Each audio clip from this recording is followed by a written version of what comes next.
As we get to Sutra 136, Patanjali says when we inquire into what life is and what keeps us going, we may find some solace in why we have these distractions.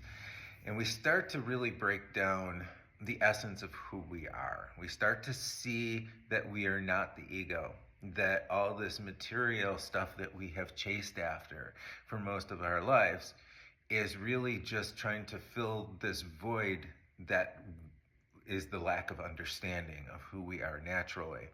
So when we live in a society that is constantly pulling us away from our natural being and telling us that we need stuff, that we need to do things, then we really need to inquire into what we really do need and what we need to exist.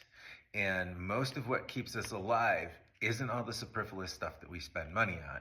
What keeps us alive is the very essence of the food we eat, the air we breathe, and how we take care of our bodies and minds. And this is what keeps us alive. But this is also, we begin to see our connection with everybody. We start to see this divinity within all of us. And when we find that that divinity is buried with ego and desire and greed, that reality is still there. It's just that it is so heavily buried that it is difficult to reach people that have gone that deep into the ego and the greed.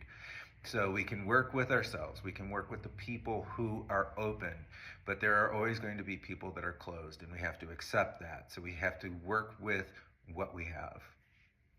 Namaste.